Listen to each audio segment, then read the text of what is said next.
Hello dear students, क्या आप चाहते हैं कि यूपी बोर्ड के एग्ज़ाम में आप अच्छा से अच्छा स्कोर कर पाएँ? तो दोस्तों, आप एकदम सही प्लेटफॉर्म पे आए हैं। दोस्तों, आज हम इस वीडियो में आपको बताएंगे कि जो बोर्ड का एग्ज़ाम 2026 में 18 फरवरी से होने वाला है, उसमें जो हिंदी का पेपर आएगा वो किन किन टॉपिक से आएगा और कौन कौन से जो टॉपिक हैं वो बहुत ही महत्वपूर्ण हैं, जो एग्ज़ाम पेपर में डायरेक्टली पूछ लिए जाते हैं। ठीक है दोस्तों, 100% गारंटी आपको देते हैं कि जो हम इस वीडियो में जितने भी प्रश्नों के बारे में, जितने भी टॉपिक्स के बारे में चर्चा करेंगे, वो सब आपको एग्ज़ाम हॉल में पेपर में आपको देखने को मिलने वाले हैं। तो एकदम धैर्य बना के रखिए दोस्तों, और हम वीडियो को स्टार्ट करते हैं।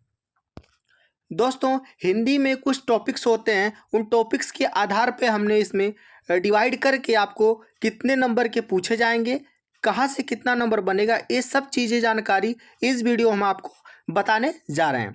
तो दोस्तों, पहला जो टॉपिक हम लोगों का है वो है हिंदी गद्य।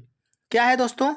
हिंदी गद्य। हिंदी गद्य में से कौन कौन सा चैप्टर से प्रश्न बनने वाले हैं? तो दोस्तों, जो इसमें आपको दिख रहा है, पहला चैप्टर जो है वो है मित्रता का, और दोस्तों दूसरा जो चैप्टर है वो है ममता का, जो तीसरा चैप्टर है भारतीय संस्कृति, और चौथा जो चैप्टर है अजंता का, और जो पांचवा चैप्टर है दोस्तों वो है ईर्ष्या तू न गई मेरे मन से। ठीक है गाइस, तो इन सभी टॉपिक से ही आपके पेपर में प्रश्न देखने को मिलेंगे। ठीक है गाइस, तो अब हम बताते हैं कि हिंदी गद्य से कितने नंबर पेपर में पूछे जाते हैं।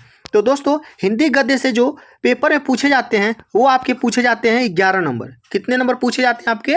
11 नंबर। इस 11 नंबर को दो कैटेगरी में लेके पूछा जाता है। पहला कैटेगरी जो होता है वो 5 नंबर का, और दूसरा जो होता है वो 6 नंबर का। जो 5 नंबर का होता है दोस्तों वो होता है जीवन परिचय। 5 नंबर का क्या होता है दोस्तों? जीवन परिचय। और इसमें कितने के रेशियो में होता है दोस्तों? 3 और 2 के, यानी कि जो 3 नंबर का आपका पूछा जाएगा वो उनके जीवन से संबंधित जन्म, मृत्यु और उनके साथ जो हुई घटना है वो सब पूछा जाएगा। और जो 2 नंबर का होता है उसमें वो होता है दोस्तों उनका साहित्यिक योगदान और उनकी साहित्यिक रचनाओं के बारे में पूछा जाता है। ठीक है गाइस, इससे आपको जीवन परिचय ऐसे करके लिखेंगे तो आपको 5 नंबर मिल जाएगा। ठीक है गाइस, अब दोस्तों जो 6 नंबर वाला टॉपिक है, जो 6 नंबर वाला 11 में से जो ये 6 वाला है, उस 6 में क्या क्या पूछा जाता है दोस्तों? वह पूछा जाता है हिंदी गद्य से। गद्य यानी कि इन चैप्टरों से आपको कुछ पैराग्राफ दिए जाएंगे, और उस पैराग्राफ में से आपको 3 प्रश्न होंगे, जो कि 3 प्रश्न होंगे 2-2 करके बांटे जाएंगे, 2 + 2 + 2, यानी कि 2-2 नंबर के एक प्रश्न होंगे, 3 प्रश्न होंगे। आपको तीनों प्रश्नों का उत्तर देने से आपको मिलेगा दोस्तों 6 नंबर टोटल। ठीक है गाइस, अब हम आगे बढ़ते हैं, थोड़ा सा देख लेते हैं कि हिंदी पद्य में क्या क्या पूछा जाता है। और दोस्तों, इन सभी चैप्टर में से हमने जो अभी 5 चैप्टर यहाँ पे लिया है, हमने 5 चैप्टर को, इन 5 चैप्टर का ही आपको जीवन परिचय और इन 5 चैप्टर का जो गद्यांश जो दोस्तों आपको इसमें पैराग्राफ दिया जाता है, इन्हीं 5 चैप्टर से आपको पैराग्राफ को तैयार करके जाना है। और 100% जो है आपको इन्हीं 5 चैप्टर में से आपको गद्यांश वाला आपको देखने को मिलेगा। ठीक है गाइस, और इन 5 में से आपको 5 का जीवन परिचय अगर आप याद कर लेते हैं तो इन 5 में से आपको एक उसमें जीवन परिचय लिखना होता है, तो आप इन 5 में से ही जो है जीवन परिचय पेपर में आपके देखने को मिलेगा। ठीक है गाइस, अब हम बात कर लेते हैं थोड़ा सा हिंदी गद्य के बारे में। ठीक है गाइस, हिंदी पद्य में हिंदी पद्य में देखते हैं। तो हिंदी पद्य में देखेंगे तो कौन कौन सा चैप्टर है जो बहुत ही एग्जाम के दृष्टि से बहुत ही ज़्यादा, यानी परीक्षा की दृष्टि से बहुत ही ज़्यादा महत्वपूर्ण है। तो जो पहला है दोस्तों वह है पद, जिसको लिखा है सूरदास ने। दूसरा है धनुष भंग वन पथ पर तुलसीदास द्वारा रचित है। और तीसरा जो है सवैये कवि तरस खान द्वारा। और जो चौथा है दोस्तों भक्ति नीति बिहारी लाल। और जो 5वां है दोस्तों वो हिमालय से और वर्षा सुंदरती के प्रति, और इसमें है महादेवी वर्मा ने लिखा है झांसी की रानी की समाधि पर। दोस्तों ये सुभद्रा कुमारी चौहान। दोस्तों इन जो 6 टॉपिक है, यानी 6 चैप्टर हैं, इन 6 चैप्टर में से ही आपको पेपर में देखने को मिलेगा, ये मेरी 100% गारंटी है। ठीक है दोस्तों, इसमें करना क्या है दोस्तों? इन 6 का आपको क्या करना है? आपको जीवन परिचय याद कर लेना है। जैसे हमने गद्य में बताया था वैसे आपको पद्य में भी देखने को मिलेगा। 2 कैटेगरी में बांटा जाएगा। पहला कैटेगरी क्या होगा दोस्तों, ये भी 11 नंबर का पूछा जाएगा। इसमें होगा 5 नंबर का आपका जीवन परिचय और 6 नंबर का होगा पद्यांश से रिलेटेड प्रश्न पूछे जाएंगे, जिसमें आपको क्या करना होगा, व्याख्या करनी होगी और उनके संदर्भ लिखने होंगे। ठीक है गाइस, व्याख्या करनी होगी और उनके क्या लिखने होंगे, संदर्भ लिखने होंगे। तो 5 नंबर का जिस प्रकार से हमने उसमें बताया कि जीवन परिचय लिखना होता है, वैसे ही आपको इसमें भी जीवन परिचय लिखना होगा, उनका जीवन परिचय। और उसके बाद 2 नंबर का उनका साहित्यिक परिचय या साहित्यिक रचनाओं के बारे में पूछा जाता है। ठीक है गाइस, तो दोस्तों ये रहे सब जो इम्पोर्टेंट चैप्टर हैं, उन सभी के बारे में हमने इसमें चर्चा की है कि कितने नंबर के इस चैप्टर में प्रश्न बनने वाले हैं। ठीक है गाइस, और ये जो हमने चैप्टर बताए हैं, इन्हीं चैप्टर को आपको अच्छे से तैयार करके जाना है और यही से इसी चैप्टर में से 100% गारंटी के साथ पेपर में आने वाले हैं। ठीक है गाइस, चलिए दोस्तों आगे बात कर लेते हैं। जो अगला हम लोग का टॉपिक है वो है संस्कृत खंड। ठीक है गाइस, संस्कृत खंड। और संस्कृत खंड में दोस्तों 2 ठो होता है, एक ठो होता है गद्य, एक ठो होता है पद्य। तो इसमें हमने यहाँ पे दोनों कर दिया है कि गद्य और पद्य का हिंदी में आपको अनुवाद करने को मिलेगा।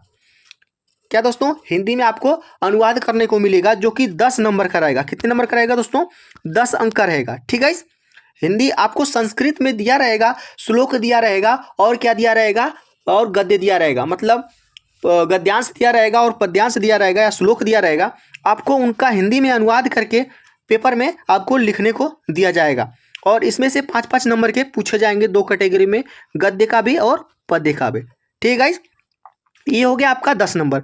अब बात आती है श्लोक की।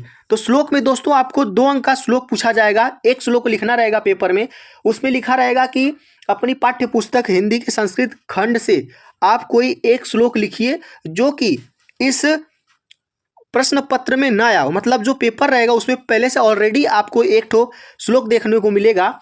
उस श्लोक के अलावा आपके बुक में यानी आपके संस्कृत खंड पुस्तक में आपके जितने भी श्लोक हैं उनमें से कोई एक ठो आपको लिखना रहेगा। वो भी कितने नंबर का है, 2 नंबर का। तो जैसे बोला जाता है ना दोस्तों, एक प्रबुद्धो ग्रामीणा का जो एक चैप्टर में से है ना वो वाला श्लोक, आप दो दूरगामी च छात्रो न च पंडित, उस वाले श्लोक को याद कर लीजिए आप। और एक जीवन सूत्राणी से श्लोक अगर आप 2 श्लोक याद कर लेते हैं, 2 लाइन का 4 लाइन अगर याद कर लेते हैं तो आपका 2 नंबर बन जाएगा। ठीक है गाइस, और तीसरा जो दोस्तों है वो है अति लघुत्तरी प्रश्न। और यानी कि 1 लाइन का संस्कृत में जो है वो प्रश्न पूछा जाएगा। जैसे कि पूछा जाएगा पेपर में कि चंद्रशेखर का आसित, इसमें आपको क्वेश्चन बैंक में या किताब के जो अभ्यास प्रश्न है उसमें से आपको देखने को मिलेगा।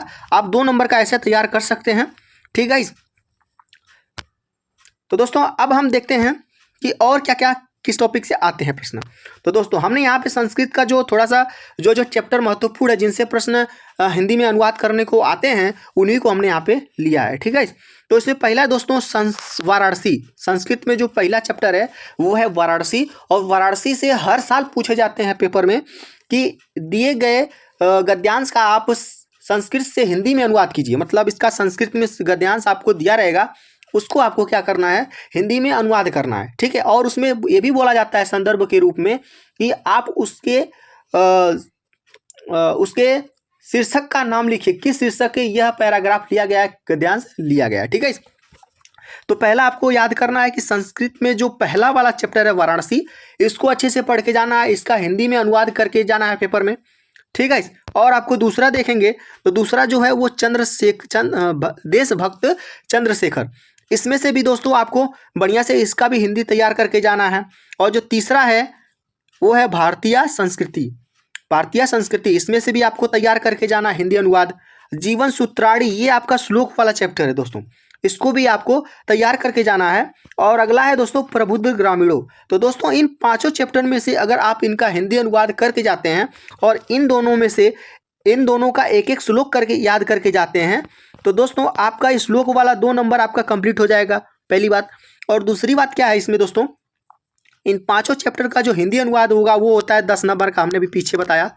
वो 10 नंबर आपका इस तरीके से आपका कंप्लीट हो जाएगा। ठीक है, तो दोस्तों ये रहा आपका हिंदी और संस्कृत खंड से आने वाले महत्वपूर्ण प्रश्न किन टॉपिक से आ रहे हैं उसके बारे में हमने चर्चा इस वीडियो में कर दी है। और अगर व्याकरण से संबंधित जो प्रश्न पूछे जाते हैं उसको हम अगले वीडियो में आपको प्रोवाइड करवाएंगे।